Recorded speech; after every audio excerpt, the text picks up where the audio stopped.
Now it's your turn to try the ABCD exercise. Before you start this exercise, we want you to find a piece of paper, divide it into a grid with 4 boxes, kind of like this. Label them A for activating event, B for beliefs or thoughts, and C for consequences. And the bottom right-hand box is the D box for dispute. Push pause now and come back when you have your paper grid and you're ready to do the exercise.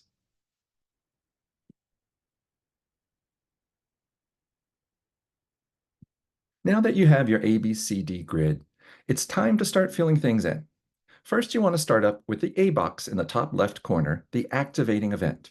It might have been a pain flare-up, or it might have been a friend not calling you back. It's really anything that triggers beliefs and consequences, positive or negative. It's what gets this whole process started. Next, you'll think about your beliefs, the thoughts that popped to mind when that activating event occurred. So for the first example, it might be, oh man, here we go again. This pain has ruined my life. Or it could be, I might as well give up. What's the point? For the friend example, it could be, I guess I'm just not that important to them. Or that's the last time I call them. I'm sick of reaching out all the time. There's no right or wrong answer. Don't worry about if it's true or false. We just want to decide, does it create helpful or hurtful consequences? And that's the next box that you'll do in the top right-hand corner for consequences. Remember, consequences can be behaviors. They can also be emotions or feelings. So again, with that first example of a pain flare-up, you might stay in bed all day, a behavior, or you may have the emotions of being angry, of feeling depressed, or your body might feel really tense. With our second example, you may have the emotions of feeling angry or really spiteful against that particular friend. You may have the impulse to ignore them the next time that they call you or text you, and you just don't want to respond because you want to get even. Now, if you decide that those consequences are not the ones that you want, then it's time to think about ways to try to change them. And the first place you would go is to think about the activating event. Now, we can't control everything in our environment, but we do have some control over what we are exposed to. For instance, if you know being around your brother-in-law is always going to trigger a bout of anger, well, maybe don't be around him so much. If you know that having alcohol in the house will cause you to have a craving to drink, then make sure that you don't have alcohol in the house. You're exerting some control to remove as many triggers as possible. The other thing you can do is to directly address those body-based responses.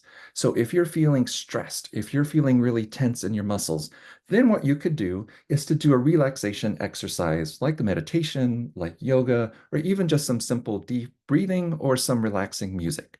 So you can work on the activating event or the consequences.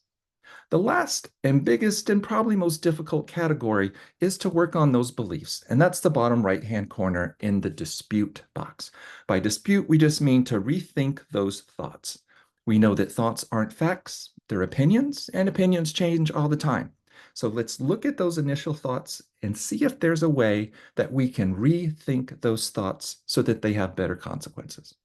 So for the first example, you might say instead, yes, this stinks, but the flare-up is temporary.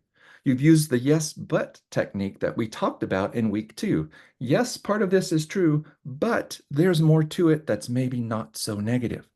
You might also think, there are things I can do that help me feel better, like ice or massage.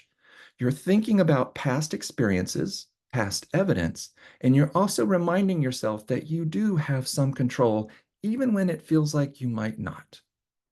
Let's look at our second example of a friend not calling you back. Well, you might think, well, maybe they're having a hard time too. They've been depressed, and depression is no joke. Here, you're feeling some empathy towards your friend. You're putting yourself in their shoes and imagining maybe alternate explanations other than them just ignoring you. You might also think, well, someone has to take the lead, and I'm able to do that right now. They did set up our last lunch date. So again, you're changing your perspective, you're thinking about past events and coming up with a thought that hopefully has better consequences. Now, it's okay to have a hard time with the D box. In fact, nearly everyone gets stuck there. But that's okay. Just let your coach know about it and they can help you practice more. Once you've practiced a bit, You'll get better at it. We suggest you do this ABCD exercise at least 2 to 3 times this week, then share it with your coach. And remember, this is just one tool in your toolbox. All you need to do is find a few tools that work for you. Good luck.